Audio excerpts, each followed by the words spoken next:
Hey, what's up, guys? Look who I'm with. I'm with John Meadows, man. What's going on, bro? We're just sitting here getting ready to eat some sushi. I got chopsticks, man. I'm from California. We know how to use some chopsticks. I think we're the original people who ate sushi. Actually, I don't think they used any chopsticks. Actually, I think they used their hands. Really? We need to do some research on that, but that's what I'm being told. Oh, there's a much more sanitary way to eat, man. Much more. But we just got done crushing some chest. Do some live Q&A and biceps. Don't forget the biceps. Do some live Q&A. But, there's one thing that we've been asked a ton of that I really just think we should get out of the way, because out of the picture I posted this morning, there was about 10 of these questions. And the question was, debate BCAA and EAA. And I think this might disappoint everybody, because I never said EAA was bad. I just said we're kind of overthinking things a little bit about that. Like, you have an EAA, yeah, right? Yeah. And it's a good EAA. We saw it on Tiger Fitness. By the way, just for you guys showing up here, we got a coupon code for you. Coupon code GRAIN. I don't know why we came up with GRAIN. that. GRAIN on Tiger Fitness. So coupon code GRAIN gets you 10% off old granite supplements on tigerfitness.com. Go to Tiger Fitness, GRAIN, GRAIN. So here's the deal. I sell EAA. I don't mind EAA. And what people don't realize is 3 of the 9 EAA are the BCAA. The question is, do we need the other? And my answer is always, they're not going to hurt. There's just no answer to what ratio they should be in. And the ratio, they actually have studied a ratio. They had phenomenal gains. I don't know if you read that study. I can't cite it right now. But the ratio they had, the taste is so bad, no one's been able to flavor it. I get you that ratio. It's ridiculous. It must have a lot of methionine in it. It's horrible. Yeah, it's like, and it's expensive as heck. Yeah. So it would be out of everybody's reach. So the question is what the ratio should be. And so my thing is, most of us do eat enough protein where BCAA aren't going to cause harm. Now, my problem is not with EAA, is not with BCAA. It's people claiming BCAA do things like cause cancer and cause diabetes, which is insanity. And I don't know. But here's the thing. There's nothing wrong with EAA, because if you're taking EAA, you're inherently taking the BCAA. So the BCAA people can't say EAA is, bad. And hence, the EAA people can't say BCAA is bad. All we could do is debate if one's necessary and one's not. So the debate's gone completely hyperbole. Completely out. It's out of. That's what happens in this As industry. with what normally happens in our industry. I think in any industry, even politics, like you take a stance and you go too far. Yeah. So what's your opinion, John? Well, I look at it like this. So if you're trying to provide true substrate for the muscle, you need the EAAs, but there is a giant question mark as to, again, like histidine, for example. Do you need a lot of histidine? Probably not. Do you need a lot of tryptophan? Probably not. So there is no perfect ratio that I'm aware of that's cost effective. So I look at it like as insurance. Like, well, if my goal is to build muscle, then I can make sure I'm getting the full spectrum. Yeah. But there's also a lot of research that has backed BCAA for being helpful with recovery. Yeah. So it's kind of wrong to dismiss all that. So if I have a choice, I'm going to take EAA, but it's because I'm erring on the side that I think, okay, I'm probably going to want all the substrate I can to build muscle. I probably want a complete protein, but that doesn't necessarily mean BCAAs are useless. There is a lot of evidence to support that they help with repair. I'm just going to spend the extra couple bucks and I'm going to get the EAA, but it doesn't make BCAA useless. The interesting thing is, so I base a lot of my opinions on what I've seen with people happen over the last I've been around a long time. Yeah. I'm not a slave to scientific studies that are done on 6 people. And what I've seen with EAAs and carbs, and this is why I'm such a big believer in intra-workout nutrition, is I've seen incredible recovery that could not be accomplished with food. Because a lot of people will say, well, if you just have all the food in you, that stuff's always going to be in your bloodstream. And I get it. I understand it. I had the same thing going through my head. Yeah, that makes sense. But then why can't I get the same recovery with people just from their pre-workout meal and post-workout meal? I can't duplicate that when people train really hard. See, and I think a lot of the problems with studies, it's not that the study is showing something that's wrong. It's just they're not training like we are. Yeah. Like if you put somebody to the grindstone and they train really hard, Now all of a sudden the recovery becomes a little different issue. Absolutely. And that's when I think, and I've never said everybody should be taking intra-workout. I've never said that. What I've said is the people who are training really hard, high intensity with significant volume, those are the people that can benefit from intra-workout nutrition. Yeah. There's no blanket prescription, everybody should do this. I think if anybody says that, they're wrong. So for me personally, I've seen really good results with EAAs and cluster dextrin intra-workouts. So I'm a believer in that based on what I've seen happen hundreds and hundreds and hundreds of times. Mm-hmm. You know, at the end of the day, being a coach, your number one responsibility is to get results. Yeah. I can't go to somebody and go, I know your results weren't that good, but I turned your mTOR on. You know? I turned your mTOR on. Yeah. That's a shirt. You know? I turned your mTOR on. I think So- we have a collaboration shirt. My thing, John, is when we first launched Extend back in 2005, late 2004, you know, all we had in research at that time was obscure studies on BCAA and wrestlers. But as an athlete and people around me, as a bodybuilder who trained hard, or a power lifter at the time, whatever it was, I noticed not only significant results in my recovery, but I also noticed I was very strict with my diet. So it was the only variable I changed. Mm-hmm. And I noticed I gained a little bit of weight, I got a little bit leaner, and I felt like I was recovering better. I know how do you measure feeling? You don't. You really can't. But if you get somebody who's really sore Yes. and then they're not as sore, like that's a pretty big. But the thing is, like, think about when Arnold and those guys train, they have no data on volume training. Now we have data on training. So sometimes studies come from a hypothesis that's formed from just some anecdote or bros doing stuff. You've got to come from somewhere. So, you know, there is more, and the thing is, I always say there's more research that's needed on BCAA. I think the study we did that was never published when I was CEO of Scivation was a start. They never published it. I don't know what happened after I sold the company. It never got published. I think we need to replicate that study. That was in controlled diet, in trained athletes, and the results were stupid good. And I would question how valid they were if I wasn't the one who put it on. I didn't know about the double blind. I didn't know what went on during the study. I sent the products there myself. We compared the Extend group. There was 12 in each group. It was an Extend group. It was a whey protein group, which are whey protein, Scivation Whey at the time, and then Gatorade, all accounted for same calories, same exact diet and training program based on their body weight. And the results were 9 pounds lean mass gain and 4.5 pounds fat loss in the Extend group. In the whey protein group, 4 pounds gained, 2 pounds lost.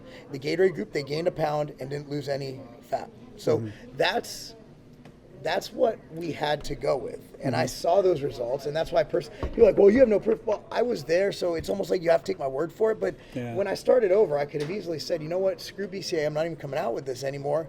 But I did it because I believe in the brand, I believe in the product. Now, will EAA prove to be better? I think we need more research. I think that's what we need. We need to stop pointing. Like, there's a bunch of people who I bet you they mean well, or maybe they don't, who are like saying weird things like EAA or BCAA caused diabetes and EAA doesn't. If BCAA caused diabetes, EAA has to cause diabetes. Then EAA does too. It's the same damn thing. So I don't know how these people come to this conclusion, but I think that pretty much squashes my opinion on it. Yeah, I mean it's crazy. I looked at a lot of research. I built my products based on stuff that I would want to take, plain and simple. Same, yeah. And then later, I came across some studies from Australia where they measured 3-methylhistidine. That's a marker of muscle protein breakdown in your urine, and it was significantly reduced by the amino carbohydrate group. And I had no idea the study even existed. Actually, I was speaking at a seminar when another doctor told me about it. He was like, actually, there is a lot of evidence. It's just nobody's talking about it. Everybody talks about pre and post workout. So Chad Kursick, you know him, right? I don't know him personally, no. But he's the one that actually turned me on to it. So there was, so anyways, but at the end of the day, I'm going to do what I think works the best. Mm-hmm. And you know, the other thing I would say, I'll wrap up with this. What is evidence? Like, we could sit here and debate all day long what is evidence. For me, when I see something work over and over and over and over, there's something to it. Yep. Mm-hmm. So it's like, if I just ignore that, then I don't think I'm been a good coach. You're not doing a good service to your client. I'm not doing a good service to my or to your customer as a clients. supplement company. If I've got 10 people and 9 of them are having great results with an approach, and a study comes out and says it doesn't work, and then I go to those 9 people and I say, quit doing that. I just got a study that says it doesn't work. Is that a good decision? I don't think so. No, not at all. I think it's a bad decision. So, you got to do in your heart what you think is right, and I recommend what I think is right. It doesn't mean my opinion won't change, but my opinion is going to change based on what I see happening with people that I'm helping, and Anyway, so that's where I'm at. I think we see the same, even though, honestly, it's see what works best for you. Read both sides. Again, there's nothing wrong with EAA if the BCAA is equal. I mean, you're just adding an extra EAA, you're spending a little extra money, whatever. But at the end of the day, if your diet and training aren't on point, we're arguing. Then it's a useless conversation. The people arguing this, no offense, but the people arguing this usually don't train and diet strict or hard enough for it to even matter. It doesn't, yeah. Let's make sure you hit your protein macros first. Let's make sure you get adequate protein, adequate fat, get your calories where they need to be, and then we could debate BCAA versus EAA. But I think we're looking at the forest and not seeing the trees. Like we're just like, what's going on? I talk about this all the time. People don't want to hear this, but training has changed over the last few decades. It's become much softer. Yes. I hear people talk about overtraining, and I wonder, have you been to a gym lately? Like, if you actually walked into a gym, how many of those people in there you think are overtraining? I don't see anybody training anymore. I mean, I see a couple girls doing a booty workout on a leg curl machine, but other than that, I mean, there's really nothing going on. So I've yet to see any evidence that maybe at Brick House is a more hardcore gym, but you go to like Export or any gyms in my area, ain't nobody hardcore training, ain't nobody overtraining. Is it possible? Absolutely, but should you be worried about it? And most people, I'd say you. Absolutely. No, they're more worried about the number of sets they're doing and their training frequency than they are the actual quality of their sets. Yeah. Your number one thing should be the quality of your sets. Figure that out, and then you can talk about frequency and volume and all that stuff. It's a great question. Which one of you is uglier? That's me, by far. I don't know. I think I'm getting there. I'm trying. I mean, I've been beaten by the ugly stick. Man, that guy's mean. Like, look at him. He's not a very attractive man. I think he's trying to... He's projecting. Yeah, it's projecting, definitely. There's a question mark. We have some really weak questions. This might be a quick one. Wait, I think people are joining and waving. There's here Ahmed sends a heart face. That's for you. Oh, Ahmed, thank you, buddy. Yeah, that's definitely for you. Let's see. Just joined. Totally thought you had Mark Hamill there. Yeah, I've heard that a few times. Really? I've heard it about 1,000 times. Every one of my YouTube videos calls me the buff Mark Hamill. Okay, from Henry. Both you guys get so conditioned and hard for shows. If you ran directly into each other, at one day out there would be a catastrophic earthquake. Or at least a small typhoon. Yes. Oh, we got food. Sweet. Can you talk about post-contest diets? How to eat without blowing up? That's actually a really good question. Yeah, I mean, I got my thoughts on that. First of all, you got to look at what did you do for the competition. Let me give you an example. Let's say you hammered a bunch of diuretics. If you go out and you pig out after that, you are going to have a rebound that you're not going to feel very good. And the edema? The swelling in your ankles, been there, done that. It's not fun. So you got to look at the state of the person. When I stopped taking diuretics for my shows, I could literally get up and eat and feel like the same the next day. And it was kind of bizarre. Awesome. Rainbow, how are you? Oh, that's me. Look at this. All right, I'm down. You guys jelly? I got my Wimpy 2 rolls. Just a little bit of sushi here, man. John goes straight for the fries. No, that looks actually clean. Yeah, kind of clean. That looks good, man. But I think so when I stopped doing the diuretics, I didn't have to worry about the rebound. Yeah. I could go back to a normal diet, and I could feel totally normal the next day. Thank you. Like, I remember competing in California and then training at Venice the next morning, training legs. So that's going to play a part into it. The other thing is, I do see people, I think, get a little too conservative. Like, well, I'm just going to add 25 grams of carbs a week.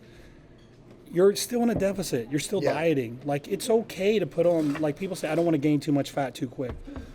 I got a little different thought on that. I actually don't mind you gaining fat quicker to just get you back up to where you're healthy. Yeah, and to get you back into a situation where you can perform at work. Where you can perform. Function in your bedroom. Yes. Like don't be afraid to go from 5% to 9% quickly. Who cares? The 9% is where you may feel awesome. Yeah. Now, going from 5% to 20%, okay, there's a problem. But I think people are a little too scared to gain weight or gain fat too quick. I'm okay with them gaining it quick because it's putting them in a healthier state. But then you got to put the brakes on it. Don't go crazy. Then just eat intelligently, right? So, I think you need to diet as you came in. I like a good, it depends on the person. Obviously, Big Ramy is going to gain more weight than a bikini chick. But I like a good 5 to 10 pounds right after, not the day after. 1 week to 2 weeks. I mean, that's just going to be cellular hydration at that point because you're eating more food and you're getting your calories back up. I'm good with that. Get you back into reality. Make sure you can function at work, function in the office, function at school, whatever you're doing. So you have that going on. And then I like to diet out as I diet it in. So let's say you're decreasing it this way, you increase the same way. It's called a reverse diet. So I think once you get that initial, I'd hate to say it, padding, I think you're in a good spot to be able to say, all right, you know what? I'm going to slow this down. And again, and also realize, I always recommend people diet down before bulking. There's no reason for a fat person to bulk, right? If you're over 20% body fat, don't bulk, That's when you want to either maintain, keep the same weight or lean out a little bit. The leaner you start the diet, the more room you have to grow, the more the less fat to muscle you will gain. Because you're starting from a lean state and you'll be able to put on weight. So if you start putting on weight slowly from 8%, you'll be able to gain more weight and put on more muscle, have more caloric surplus as you gain. So I also don't think we should just go straight for the dirty bulk. I've never been a fan of the dirty bulk. Yeah. I don't think, and for the most, we're talking about gains here, and John brought this up earlier, we need to talk about health. The yo-yo diet is worse than just being fat. Because your body likes homeostasis. So you're going up, down, up, down. So one reason I don't like the dirty bulk is you got people literally going from 180 stage weight and a month later being 240 walking around. That's not good for your body. It's just not good for your health overall. And as older guys, guys above 35, John, your birthday's coming up, right? Next Thursday. Yeah, so, we're getting older. And we've been in this game a long time, so you have to start thinking beyond the show. Start thinking beyond the rebound, start thinking beyond the muscle gain, and start thinking about health. And I think that as you get older, you start to be really more cognizant of that. So, see what else we got. Jerry Ward is a hater. I'm glad we brought that up here. I usually don't read those, but I thought that was funny how it made its way into here. Why would you even say that? The data speaks for itself. Love the information. Okay, there's... Okay, that's one. How do you feel about beer after a workout? A beer? A beer. Knock yourself out if that's what you want to do. How serious are you about your training? It's obvious. There's no benefit to beer. You could argue there was a study on glycogen replenishment alcohol. You saw that one? Yeah, I did. Dude, we can't. I'm not going to tell you not to do anything. It's your body, your choice. But if you're after optimizing your gains, it's one of the stupider things you could do. But hey, if you really need beer post-workout, there's never a good time, health-wise, to drink alcohol. Alcohol is a social thing. You do it because you like it, it releases your inhibitions, whatever. But I can't make any logical pro argument. I can make one. What? If you drink enough beer, your belly will get bloated, and it'll help your squat. Because you got a bloated belly, so you can bounce out the bottom a little better. But I mean, everybody talks about, everybody always asks us, or me at least, about everything's fantastic, thank you. Everybody asks us about hepatotoxicity and oral steroids, right? Want to know something that's more hepatotoxic than any of that? Alcohol. Alcohol's like poison, Or ibuprofen if you want to be. Oh, if you want to really tax your. Wash down some ibuprofen with some vodka. So yeah, the answer is it's not very good. Best workout for lower chest and stomach. Well, the first thing I thought of was diet. It's your food that you're eating. Very fantastic. Good. Thank you. I guess you could do what we started off with today, the slight decline dumbbell press. So we have a video coming out. Probably Jason will have it done by next week. Most likely, he gets really anal retentive when he doesn't have a video done. He has work to do. So basically, John put a 25-pound plate underneath a flat bench, put a slight decline, because decline's actually been shown to activate more muscle fibers in the chest than incline or flat. Yeah. I think that's a great idea. Yeah, I love those. And lower stomach, that's mostly a body fat issue. Mm-hmm. I mean, most of you people who are fatter, I mean, I'm not going to say us, because John and I, we're not going to claim to be fat by any means, but you tend to store fat in your stomach, and that's a diet issue. You know, you have abs, they're just covered up. Yeah. You just need to lose fat. But I think just doing core movements, doing movements that are, that utilize your core, squats, deadlifts, et cetera. But if you're not able to do those, you have things like planks. I've always liked different versions of the leg raises and things like that. I don't think they're bad, but I think, if you're healthy and able-bodied, doing compound movements will activate your core quite considerably. But really, it comes down to diet. Is there anything you do specifically for your lower abs? I have a version of a sit-up I like to do where I don't anchor my feet. I just lay on the ground and keep my feet on the ground. Okay. And I do a version of a sit-up because I'm not pulling with my hip flexors. And when I do those, my abs suck in better, but body fat doesn't magically melt, though.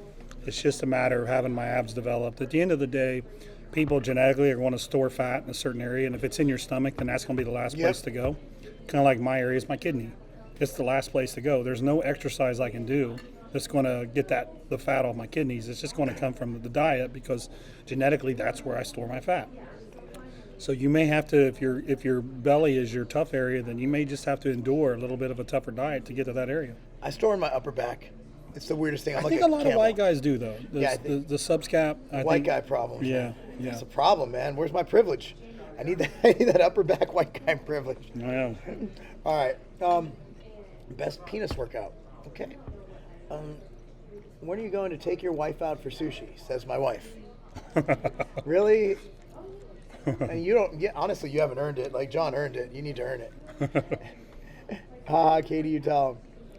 What's up, guys? Wise nutrition advice that many people need to hear.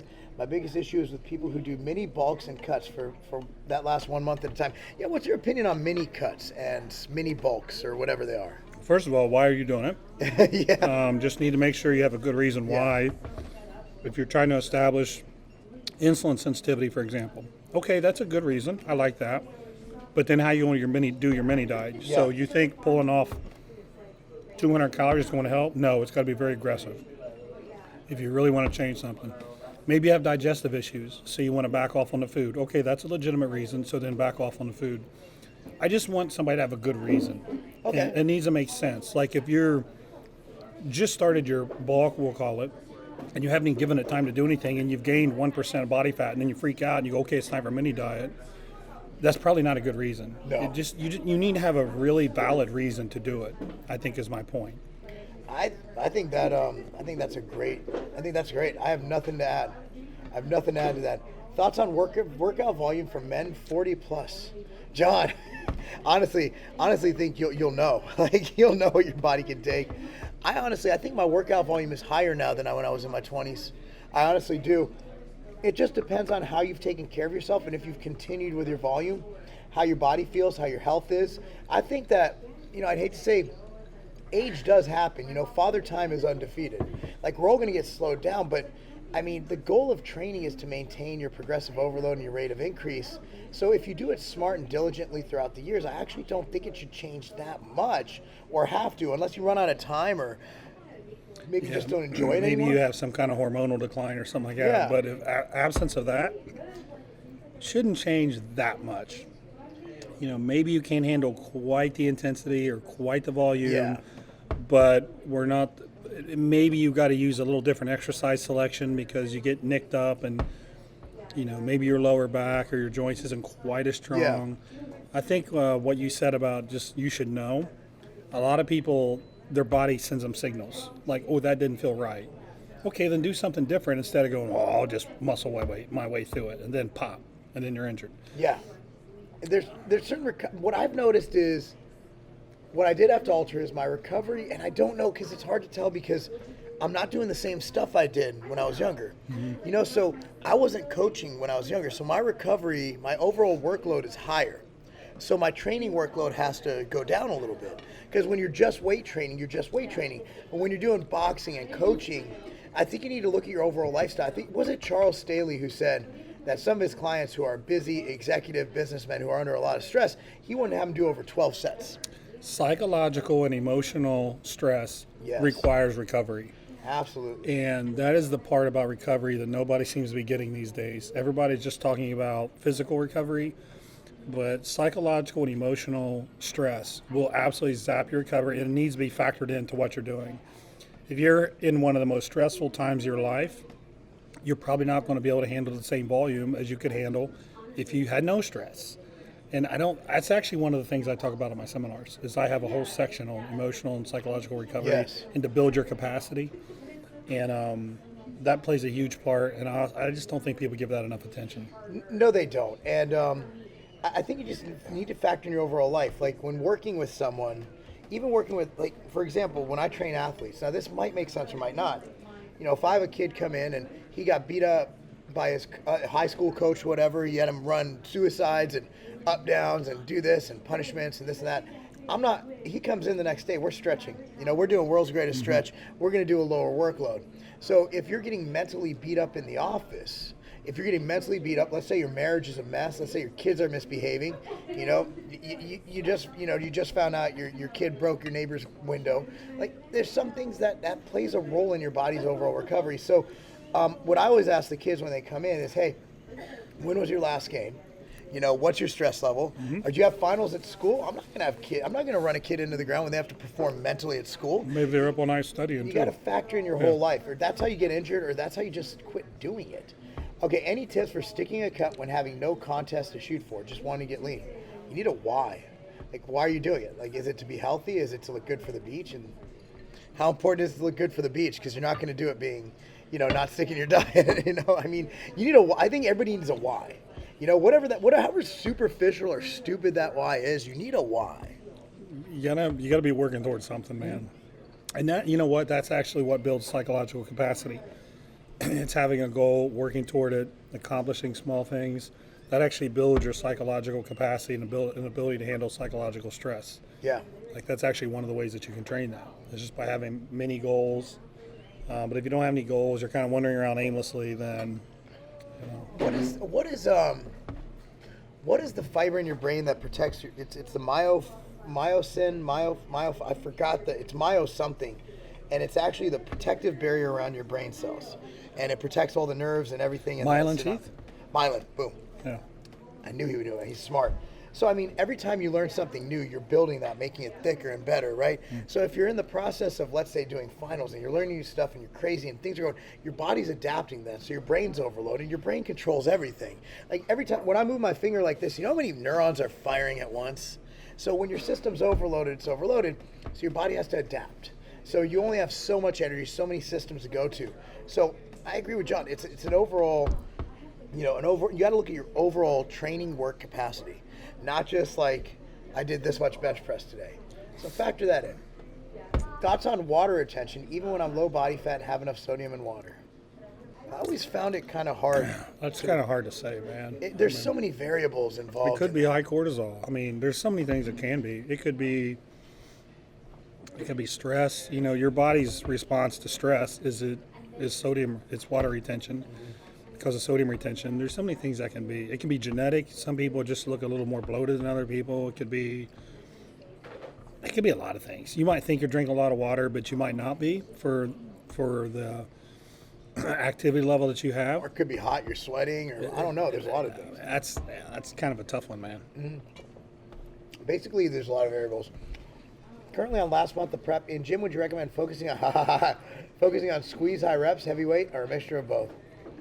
Man, we talked about this. Just had this conversation. During training, it'll be in the training vlog, which you guys got to watch. But my question to you is, why would training change? What is your goal with training? And we agree on this 100%. Your goal with training is to either maintain or grow muscle, period. We're not looking at it to burn calories. Even though it does, but that's not its main thing. You're gonna lose your fat and burn your calories through diet and cardio. Weight training is a way to maintain or grow muscle, whether dieting or bulking. So why would you risk losing muscle to train like Jane Fonda in the 80s? We remember that. I don't know if y'all do. Why would you risk losing muscle? Like, and also, like, when you say higher weight, high reps, heavy weight, low weight, what is low weight? Like, we need to define what low weight is. Is it the pink dumbbells? For Brian Shaw, it's the 600-pound barbell. Like, what is low weight? It's all relative. My thought, and John can obviously chime in, is, you know, my thought is, why would you change anything from bulk to cut? Training is training. It's about overloading the muscle, and that's how it should be no matter what your phase is. Yeah, couldn't have said it better myself. Just, you go into the gym to build muscle, to maintain muscle, and you let the diet work. When you're not in the gym, you let the diet work. That's how you burn your body fat. Simple as that. Hey, Mark, I'm trying to meet new people and get myself out there. A lot of people my age just want to party and drink and are negative towards anything else. Kind of hard finding the positivity now. Where do you live? Like, where? Well, here's the other thing I would say. So, who are you surrounding yourself with? If you're picking the wrong people to surround yourself with, you're going to find yourself in that your whole life. Yeah. And also, what are you consuming daily? Like, is your Facebook feed full of negativity? Like, are you following negative people? Whatever you're putting in your brain nonstop, it's going to impact. It's going to impact you, how you react, how you feel. This is why I'm very big on keeping yourself around positive people, positive environment. If I see people on my social media that are just negative all the time, I just delete them. I don't follow them. But who you surround yourself with and what you put into your brain daily is what you got to really focus on. Yeah, can't really say it better. You got to surround yourself with better people, and that's it. It is what it is. So if people don't kind of follow your flow in life, if they bring you down, I always say, I don't care if it's family. Like, people are like, my family's really negative. I'm like, okay, first of all, do you live at home? If the answer is no, I don't care if they're your family or not. If they're making it where you can't live your life and you can't enjoy your life and they're against things you believe in, then it's time to stop hanging out with your family. Yeah. It is what it is. It is what it is, man. At the end of the day, you're living your life. Yeah. All right, so, John, do you prefer high carb, low fat for bulking to stay leaner?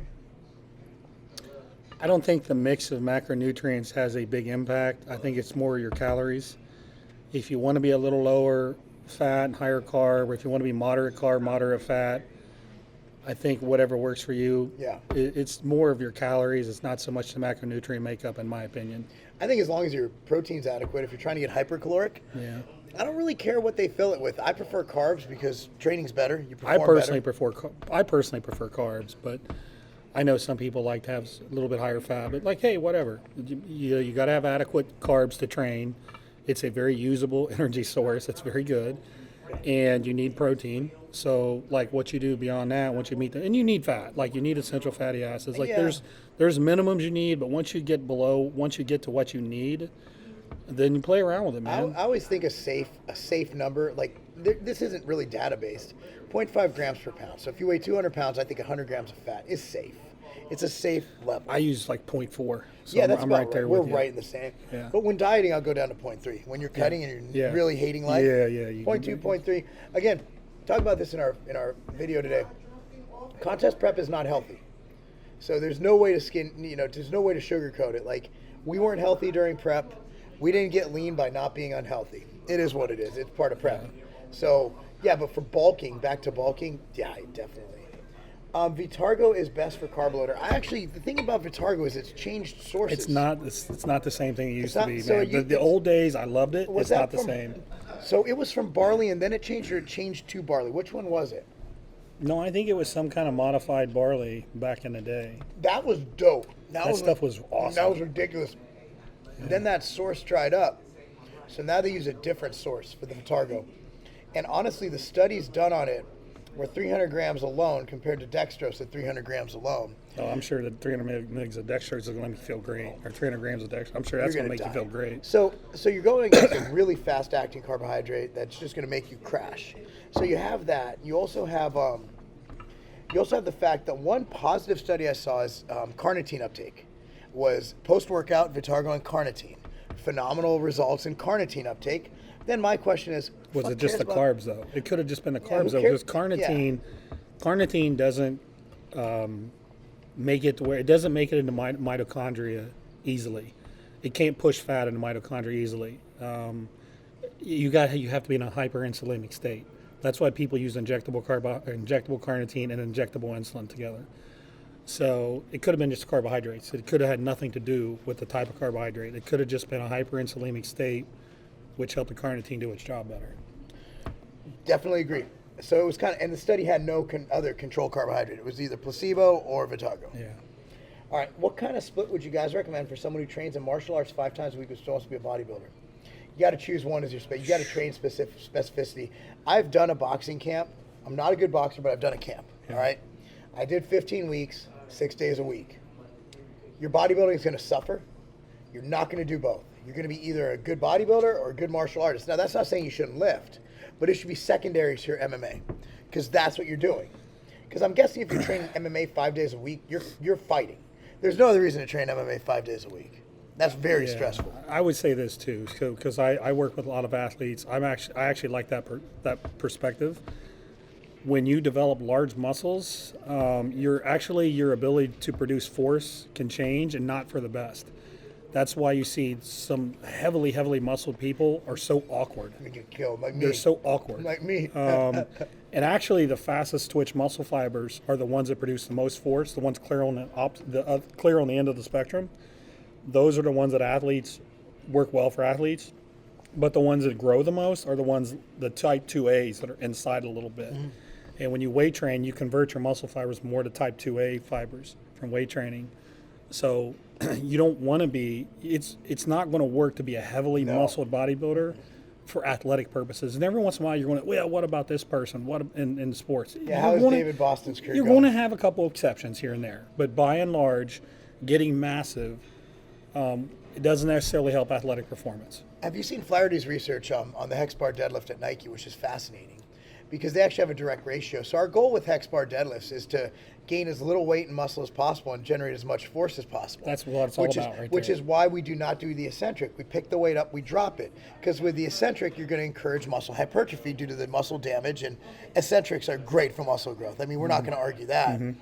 So exactly what John's saying, our goal in athletic training is not hypertrophy, usually. Our goal, in some cases it is, I'm not saying 100% of the time. Our goal is normally to keep the athlete as non-muscular as possible, and generate as much force as possible. Yep. Force, like how fast. you look, I want speed. I want speed, generate I want power. Force fast. I want speed, I want power, I want velocity, and honestly, muscle. Trust me, I box, and there's a reason you guys make fun of my boxing, because I'm a bodybuilder who's boxing. If you're a boxer who's bodybuilding or using strength training to enhance your boxing, that's different than someone like me who's been on a pro bodybuilding stage, stepped out, still trains as a bodybuilder, and decided to do a fight. Of course I'm going to look stupid. I'm not a boxer. Yeah. So don't be me, is what it comes down. I do it as a hobby. It's a different type of training, you know. Totally like weightlifting is great for sports, but it has to be done a completely different way than a straight bodybuilder style. So what kind of sushi are you eating? What kind of sushi was I eating? I had a dragon roll, a rainbow roll, and some Hawaiian roll. It was good. Do you consider psychology recovery? Didn't consider psychology recovery. Wow, good stuff. See, we're learning stuff. What is a nightly feeder workout? You know the feeder workouts where you do sissy reps the night before and just get the blood flowing? I mean, if your goal is activation, there is some carryover the next day, but it has to be done explosively to tune your nervous system. But I think you get the same results doing some feeder activation stuff before your big movements the same day. I don't think you need to do it the day before. If you're just trying to loosen things up, move blood around, that's fine. So I guess it depends on what your goal is. Yeah, I think it was promoted too heavily as something that's going to benefit hypertrophy, and I see some neurological benefits. I definitely see some. Look, here's my other opinion. America's fat. I'm not going to tell someone not to exercise. Yeah. If you're doing feeder workouts in lieu of or with cardio, I'm all for it, man. Yeah. Like most people are undertrained. Like we always talk about overtraining. I see more people undertrained than overtrained, so I'm not really going to trip on that. I'll look at the big picture. I think we should probably, let's answer one more and then we'll go. We better wrap it